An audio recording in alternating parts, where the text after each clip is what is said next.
Hello everybody. In the previous session, we studied about the causes of French Revolution. What were the causes? क्या ऐसी reasons थे या क्या ऐसे factors थे जिसकी वजह से French Revolution हुआ? Right? In this session, we are going to cover topic 2, that is the outbreak of revolution. और उसमें जितने सब topics है वो भी हम इसमें cover करने वाले हैं. And the good news is कि ये topic first topic से comparatively थोड़ा छोटा है, बहुत briefly समझा दी गई है हर चीज. ठीक है.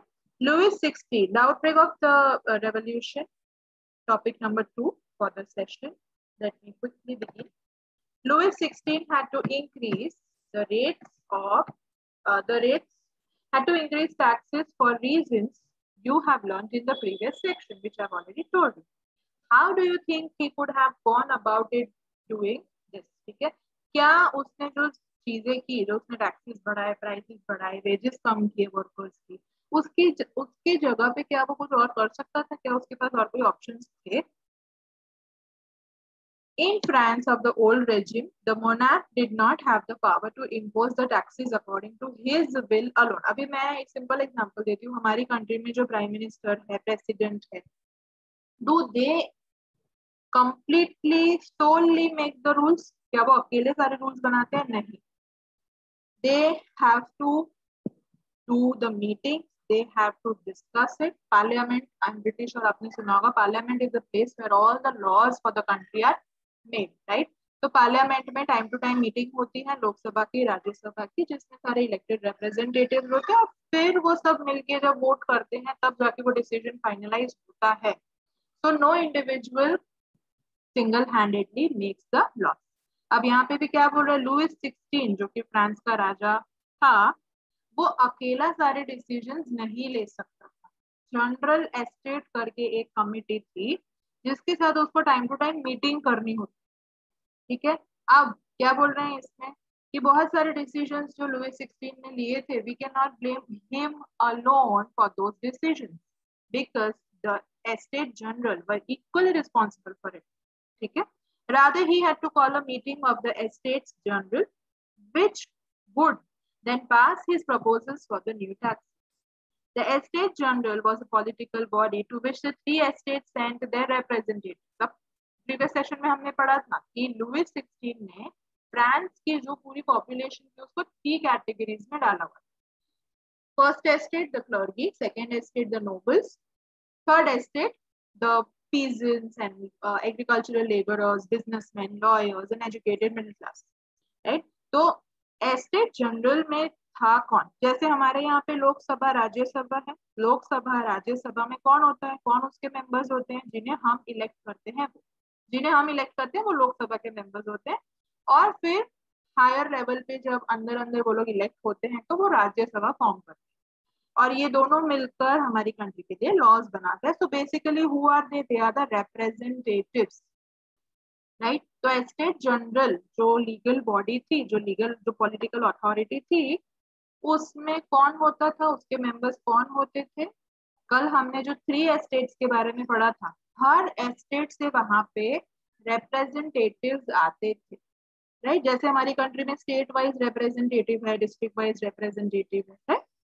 बस. तो सिमिलरली एस्टेट जनरल में कौन था? वो 3 एस्टेट के इंडिविजुअल एक रिप्रेजेंटेटिव जाते थे और वहां पे मीटिंग होती थी, and only then the final law was passed. However, the monarch alone could decide when to call a meeting of the body. The last time it was done in 1640. monarch जो राजा था Louis 16, उसके पास एक authority थी जो उसी के पास थी. वो ये थी कि मीटिंग कब रखनी, मीटिंग कब बुलाई जाए, उसका डिसीजन वही लेता था. एंड लास्ट मीटिंग हुई थी 1614. On 5th May 1789, Louis XVI called together an assembly of Estates General to pass proposals for new taxes. 5th May 1789 important date था. क्यों? क्योंकि उस दिन उसने एस्टेट जनरल की मीटिंग बुलाई, नए टैक्सेस के रिगार्डिंग जो लॉस फ्रेम करने थे उसकी discussion. A resplendent hall in the Versailles was prepared to host the delegates. जितने भी रिप्रेजेंटेटिव्स आने वाले थे उन सबको होस्ट करने के लिए, यानी कि वो जो मीटिंग थी, वो डिस्कशन जो होने वाली थी, वर्सिलीज करके एक जगह है पेरिस में, वहां पर वो मीटिंग होने वाली थी, उसकी एकदम आलिशान तैयारी की गई। The first and the second estate sent 300 representatives each. Clergy nobility, ये जो फर्स्ट और सेकेंड एस्टेट था, दोनों से कितने लोग आए थे? 300 representatives each, यानी कि 300 फर्स्ट एस्टेट के रिप्रेजेंटेटिव से, 300 representatives आए थे नोबल्स के सेकेंड एस्टेट, राइट। तो टोटल फर्स्ट और सेकेंड एस्टेट को मिला के कितने रिप्रेजेंटेटिव हो चुके थे? 600, who were seated in rows facing each other on two sides, while the 600 members of the third estate had to stand at the back. First और सेकेंड एस्टेट के 300 representatives, थर्ड एस्टेट के सब मिलाकर 600 representatives आए थे। And यहाँ भी discrimination हुआ, हमने प्रीवियस सेशन में ऑलरेडी पढ़ा था कि थर्ड एस्टेट जो था उसके साथ बहुत उसके मेंबर्स को बड़ा एक्सप्लॉइट किया जा रहा था, राइट। तो यहाँ भी क्लियर कट मेंशन किया हुआ है कि फर्स्ट और सेकेंड एस्टेट यानी क्लर्गी और नोबल्स के जो रिप्रेजेंटेटिव्स आए थे, उनको अच्छे से बिठाया गया, उनके एकदम स्वागत हो रहा है। और थर्ड एस्टेट वाले जो लोग थे, मेंबर्स थे, रिप्रेजेंटेटिव जो थर्ड एस्टेट को रिप्रेजेंट करने के लिए आए हुए थे, उनको क्या बोला कि तुम सबसे पीछे खड़े हो जाओ, सबके सब जाओ। The third estate was represented by its more prosperous and educated members, businessmen, lawyers, educated middle class, जो हमने कल मतलब previous session में पढ़ा था. Peasants, artisans and women were denied the entry to the assembly. क्या बोल रहे हैं? Peasants, farmers, उनको, artisans को और females को assembly में entry तक allowed नहीं थी. However, the grievances का meaning होता है sorrow और sadness या उनकी जो भी complaints थी, and the demands were listed in some 40,000 letters which the representatives had brought with them. क्या बोल रहे हैं? थर्ड एस्टेट के लोगों को जिनको एंट्री अलाउड थी, जो बिजनेसमैन थे, एजुकेटेड थे, हाई फाई थे थोड़े बहुत भी, उनको थर्ड एस्टेट के मेंबर्स होने के बावजूद भी एंट्री वर्सलीज का जो पैलेस था जहाँ मीटिंग थी वो अलाउ की गई। लेकिन उसके अलावा पीजेंट्स, आर्टिशंस और विमेन, इनको जो एंट्री नहीं दी थी, तो इन्होंने क्या किया? उन लोगों ने लेटर्स लिखे अपनी कंप्लेंट्स के, अपनी डिमांड्स के, जो वो राजा तक पहुंचाना चाहते थे। और कितने लेटर्स थे? 1, 2, 4, 50, 40,000, ठीक है, 40,000 लेटर्स लिखे कि उनको लगा कि शायद इतना सारा ऐसे भार भरकम देखे राजा शायद मान जाए। Voting in the Estates General in the past had been conducted according to the principle that each state, अभी सबसे ज्यादा दुष्टता की हद यहाँ होने वाली है, वो देखना जरा। क्या बोल रहे हैं? हमारी कंट्री में भी 1 person 1 vote है कि एक इंडिविजुअल का एक वोट गिना जाएगा। यहाँ पे क्या बोल रहे हैं? जो 3 एस्टेट्स थे, nobility, clergy and the third one, the peasants, farmers and businessmen and all, एक एस्टेट से एक ही वोट गिना जाए, ठीक है, right. Voting in the Estates General in the past had been conducted according to the principle of each estate had 1 vote. This time too, Louis XVI was determined to continue the same practice. सदियों से वो प्रथा चली आ रही थी कि एक estate का एक ही वोट गिना जाएगा। यहाँ पे बोल रहे 300 सिर्फ रिप्रेजेंटेटिव्स आए थे, तो रिप्रेजेंटेटिव्स ही अगर 300 है, 300 representatives are coming for the meeting, just imagine the population. और कल हमने मतलब प्रीवियस सेशन में हमने पढ़ा था कि 90% फ्रांस की जो पॉपुलेशन थी वो कौन था? थर्ड एस्टेट, ठीक है। अब थर्ड एस्टेट को ही तुम अलाउ नहीं कर रहे हो और no entry plus no voting, तो तुम बात किसकी सुनना चाहते हो भाई, वो बता दो, ठीक है। दिस टाइम टू लुई 16 ने सोचा था कि ये जो सदियों पुरानी प्रथा चलती आ रही है, भले गलत है सही है वो सोचने में दिमाग नहीं चलाता हूँ, लेकिन वही मैं इस साल भी कंटिन्यू करूँ। Members of the third estate demanded that voting now should be conducted by assembly as a whole, where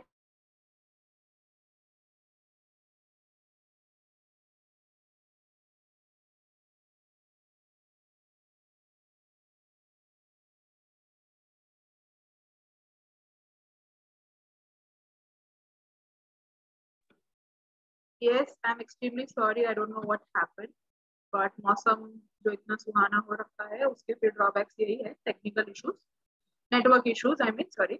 या तो व्हाट आई वाज सेइंग, हाँ, दुष्टता की हद की बात हो रही थी कुछ तो। Yes, what did the king do?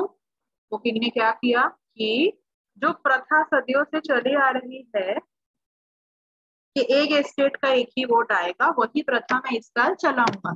सही है गलत है वो मैं सोचने में दिमाग नहीं चलाऊंगा, लेकिन वो प्रथा में चलाऊंगा। ठीक है, तो उसने अनाउंस कर दिया था कि भाई एक एस्टेट का एक ही वोट मैं कंसिडर करूंगा। बट पीपल सी, हर कोई हर बार चला ले ऐसा नहीं होता है ना।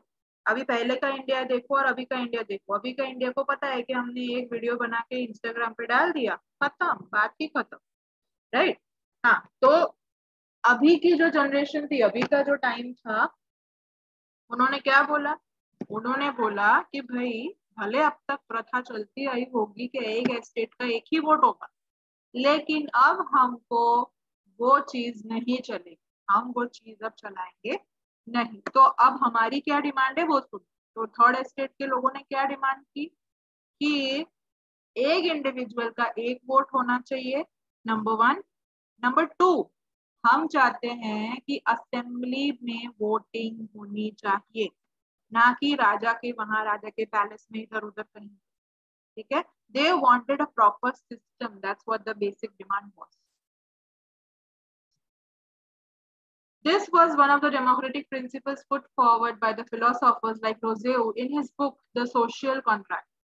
When the king rejected the proposal, members of the third estate walked out of the assembly in the protest. अब राजा मानने वाला तो नहीं था। तुमको लगता है उसके दिमाग में ये थॉट पहले नहीं आया होगा कि मैं ऐसा कुछ कर सकता हूँ? लेकिन उसने नहीं किया। क्यों? क्योंकि उसको वो करना ही नहीं है, उसको वो सिस्टम लाना ही नहीं है, 1% 1 वोट वाला। उसको पता है कि वो, उसका कुछ बस चलने नहीं वाला वहां। ठीक है, इसीलिए वो गलत गलत चीजें ही आगे अपनी पॉलिसी कंटिन्यू कर रहा था कि 1 स्टेट 1 वोट एंड अदर। अभी लोगों ने क्या किया?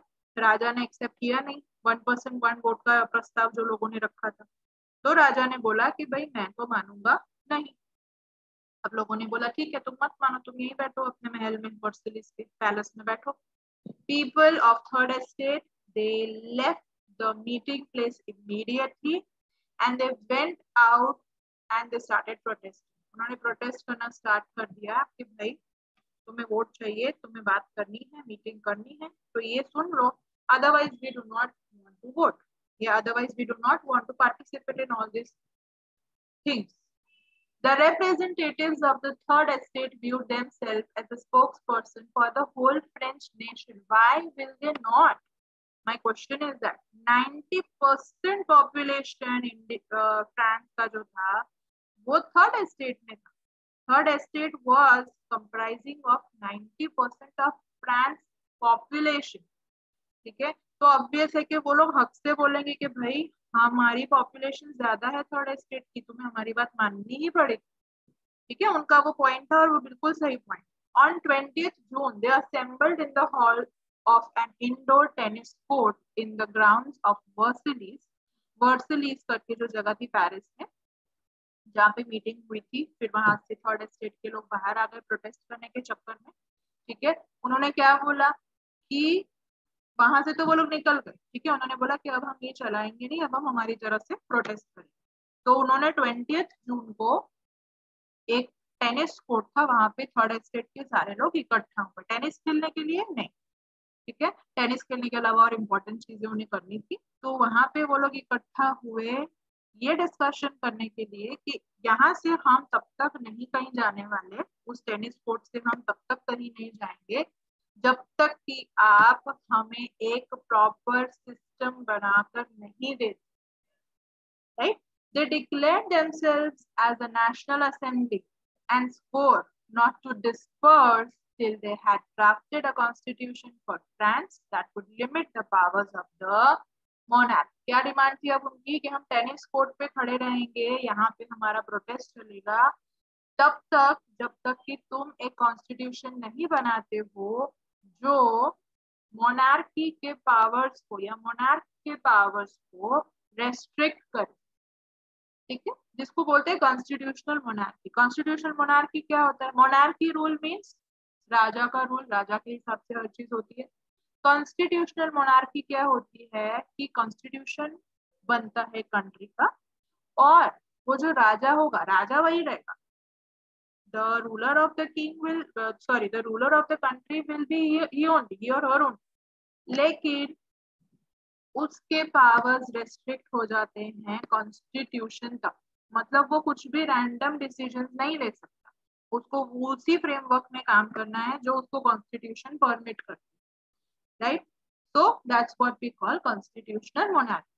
तो लोगों की क्या डिमांड थी कि कॉन्स्टिट्यूशनल मोनार्की का सिस्टम हमें चाहिए जिससे कि राजा खुद के डिसीजंस न ले, कुछ भी रैंडम डिसीजंस बिना सोचे समझे न ले, और constitution should always be there which will restrict the powers of the monarch. That was their simple demand.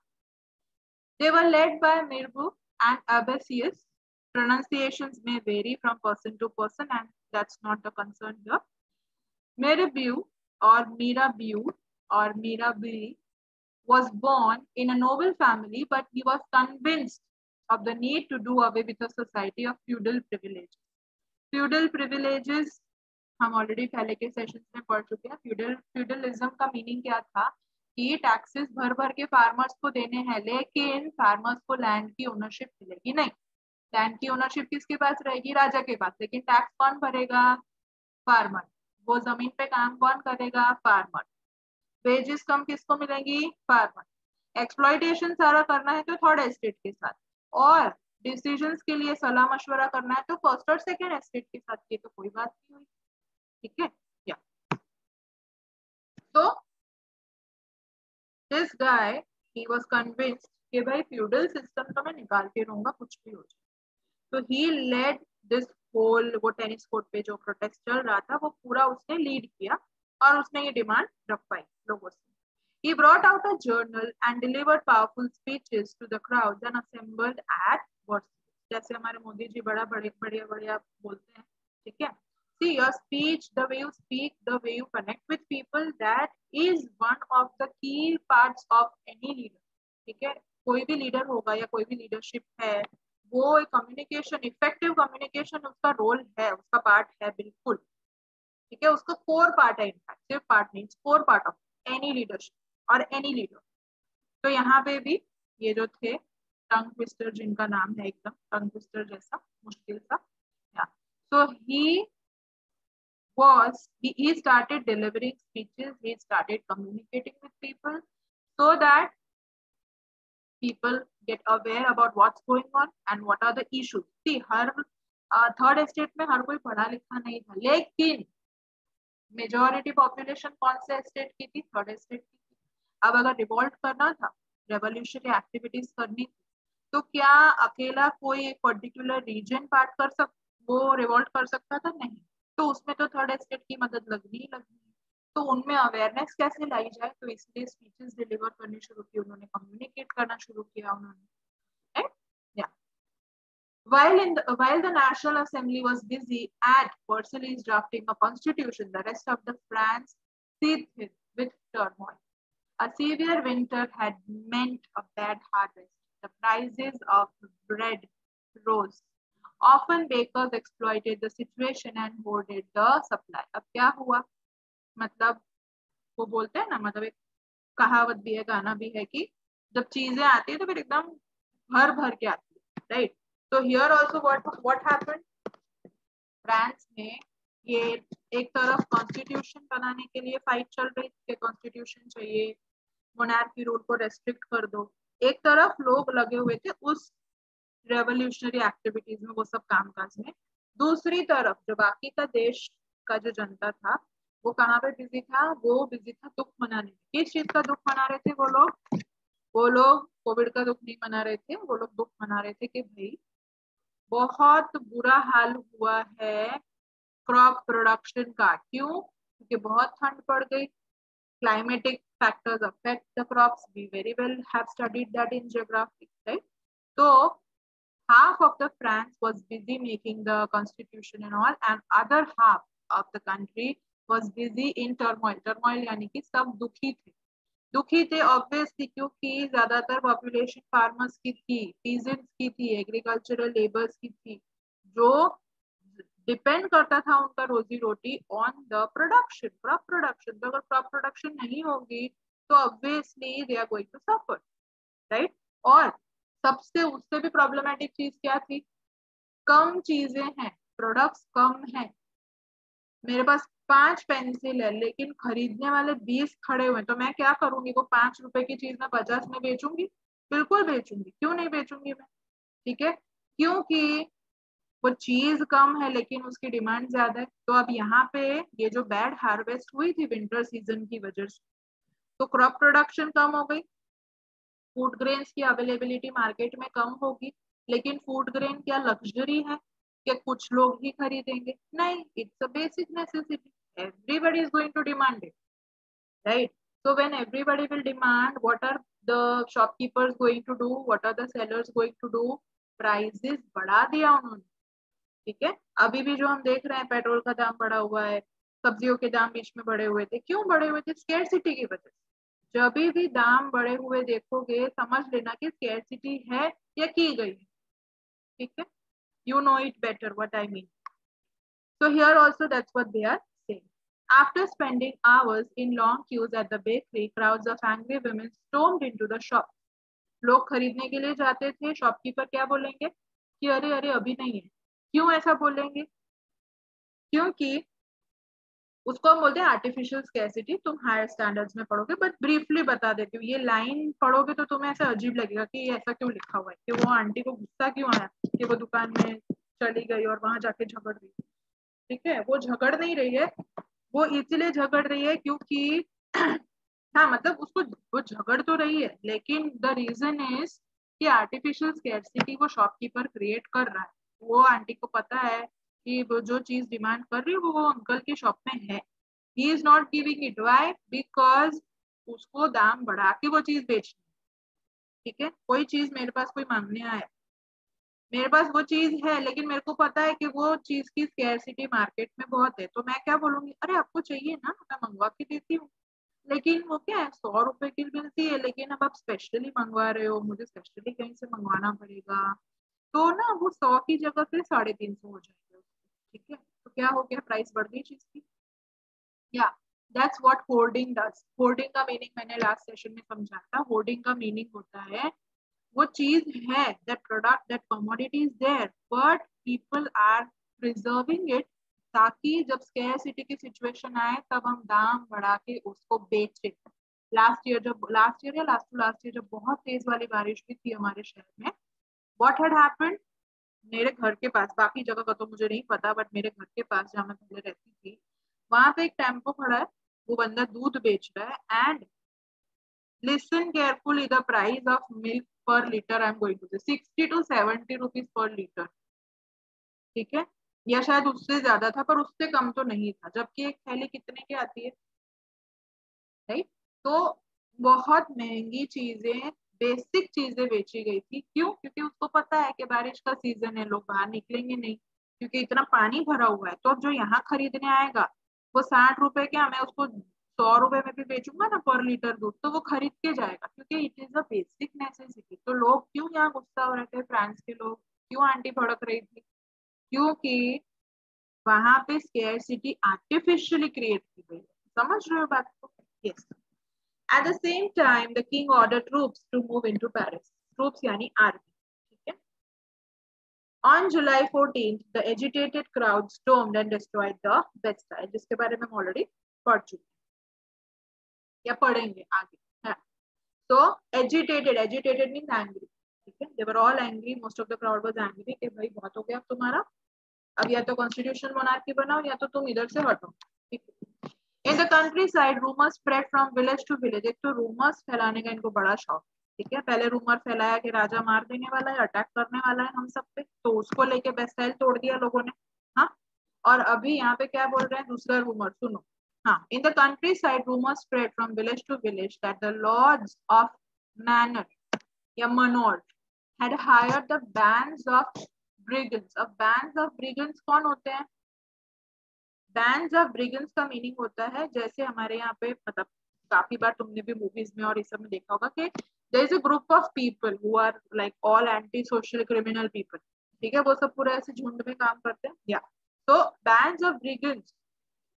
अभी किसी ने क्या अफवाह फैलाई कि राजा ने स्पेशली लोग हायर किए हैं, गुंडे हायर किए हैं या बहुत खतरनाक लोग हायर किए हैं, किस चीज के लिए, कि वो सब आके हमारा क्रॉप प्रोडक्शन जो भी खेतरों में है वो सारा डिस्ट्रॉय कर देंगे। ऐसी रूमर स्प्रेड हुई। व्हाट वाज लाइक, क्या सोचा होगा उन्होंने, क्या उनके दिमाग में चला होगा, ठीक है। वो लोग शांति से जैसे बेस्टाइल को डिमोलिश कर दिया था, एक छोटी सी अफवाह ने पूरा बेस्टाइल उड़ा दिया। हाँ, तो यहाँ पे भी अभी क्या किया है, फार्मर्स ने सब इकट्ठा हुए अपने हथियार लेके जो खेती बाड़ी में यूज करते हैं। अब उन्होंने सोचा कि थोड़ा ड्यूअल उसको यूज किया जाए, है ना, ऑल्टरनेटिव यूसेजेस उसके किए जाए, कि घर में पड़ा पड़ा सड़ रहा है तो थोड़ा और यूज कर लेते। व्हाट डिड दे डू, लेके चले गए, दे स्टार्टेड अटैक, ठीक है। और इतनी बुरी हालत हुई कि नोबल्स जो थे, जो राजा के खास लोग थे, उन पे भी इस बार अटैक हुआ। एंड वो इतना भागे कि दूसरी कंट्री में पहुंच गए। They move from one country to another. That's what they are saying in this, in the countryside वाला पैराग्राफ, ठीक है, रीड कर लेना। और जितने भी बोल्ड में जो वर्ड्स दिए हुए हैं सबके मीनिंग क्या दे रखे हैं, so relax, you need not find anything else. Yep. Faced with the power of his revolting subjects, Louis XVI finally accorded recognition to the National Assembly. जैसे ब्रिटिशर्स हमारी कंट्री में बहुत सारी चीजें ऐसे वायलेंट एक्टिविटीज करते गए, लेकिन जलियांवाला बाग मैसेकर जब हुआ तब जाके लोगों के दिमाग की बत्ती जली कि भाई ये लोग तो हमारा बुरा ही चाहते हैं, ठीक है। तब जाके उन्होंने रिवॉल्ट करना शुरू किया और फिर जाके ब्रिटिशर्स को रियलाइज हुआ कि अब ये हमारी सुनने वाले नहीं है, अब हम इन्हें मैनिपुलेट नहीं कर सकते, जो अब तक हम इतने सालों से कर रहे थे और इंडिया में टिक गए, वो अब आगे होगा नहीं। तो they knew that it was the time to say tata bye bye to India, ठीक है। And then finally they left, जब उनको ये रियलाइज हुआ कि अब लोग हमारी नहीं सुनने वाले, ये लोगों में इतनी यूनिटी आ चुकी है, इतना नेशनलिज्म, इतनी अवेयरनेस आ चुकी है नेशन के लिए अपने, कि they are not going to listen to us no matter what we say. So they finally flew back to their respective country. Similarly यहाँ पे लुई 16 अब तक ट्रूप्स भेज रहा है, मिलिट्री भेज रहा है कंट्री में, पता नहीं क्या क्या उठपटांग चीजें करवा रहा है। अब जाके उसको रियलाइज हुआ कि भाई अब ये लोग नहीं सुनने वाले, इसलिए उसने फाइनली क्या किया, उसने फाइनली रिकॉग्निशन दे दिया नेशनल असेंबली का, जो लोगों ने मिलके बनाई थी वो टेनिस कोर्ट पे, ठीक है। And he accepted the principal that his powers would now on be checked by a constitution. उसने खुद ही एक्सेप्ट कर दिया और डिक्लेयर कर दिया कि हाँ, मैं कॉन्स्टिट्यूशनल मोनार्की को एक्सेप्ट करता हूँ।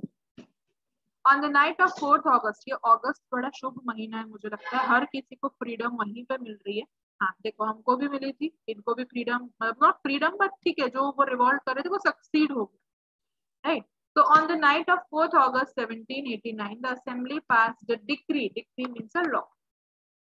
ठीक है, the beauty of language. बहुत सारे भर भर के शब्द यूज करेंगे, simple के. So decree here means laws.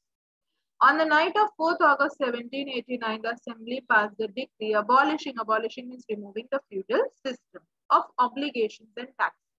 Finally, Constitution monarchy आया और taxes और ये सब जो एक्सप्लॉइटेशन वाला चल रहा था थर्ड एस्टेट के लोगों के साथ, वो सारी चीजें हटा दी।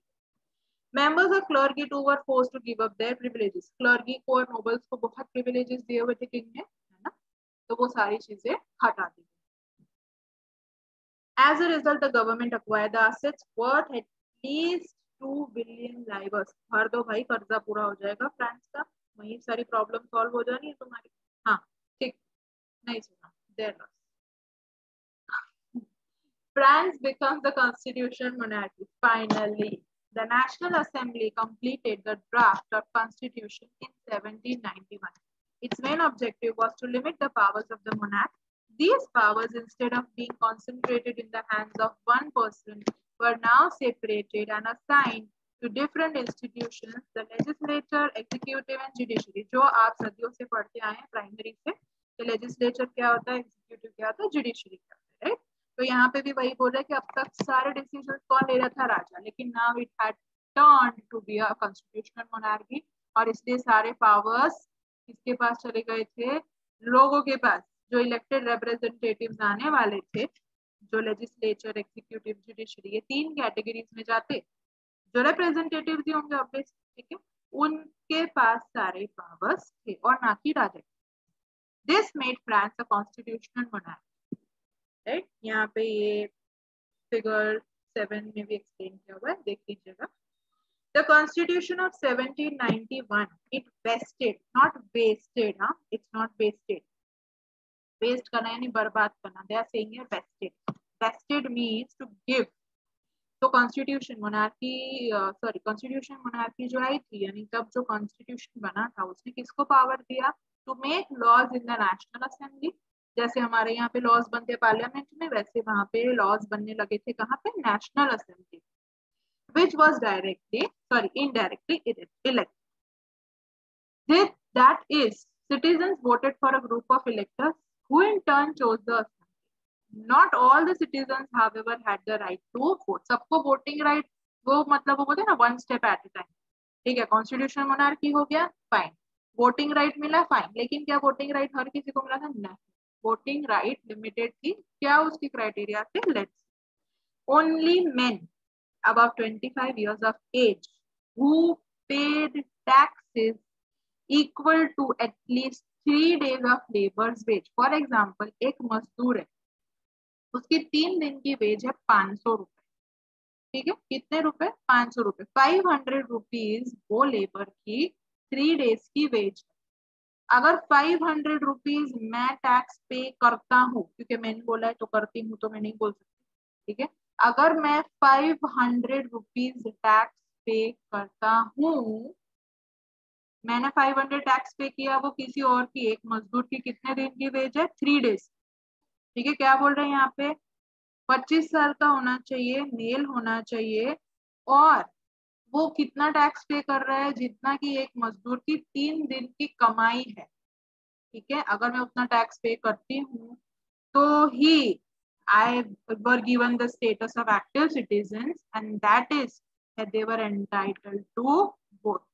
कोई भी मुंह उठा के आ गया वोटिंग करने के लिए? नो, ठीक है, रखो अपना इलेक्शन कार्ड अपनी जेब में, they will not let you vote. Okay, that was the system. The remaining men and all women were classed as passive citizens. To qualify as an elector and then as a member of the assembly, a man had to belong to the highest bracket of the taxpayers. ज़्यादा से ज़्यादा tax पे करते हो, यानी कि ज़्यादा से ज़्यादा राजा के दरबार में पैसा तुम्हारे वहां से आ रहा है, ठीक है। या so that was the only thing, that was the only way कि तुमको वोटिंग राइट दिया जाए। The constitution began with a declaration of rights of men and citizens. नहीं लिखते, दे ही नहीं रहे हो तुम राइट्स, तो क्यों मेंशन करते? Okay, anyways, rights such as the right to life, freedom of speech, freedom of opinion, equality before law, they were established as the natural and inalienable rights. That is, they belong to each human being by birth and they could not be taken away. It was the duty of the state to protect each citizen's natural rights. ठीक है, हर individual की rights protect की जानी चाहिए, ऐसा constitution में, declaration में जो दिया हुआ है यहाँ पे, सोर्स सी पे जो दिया हुआ है, ठीक है।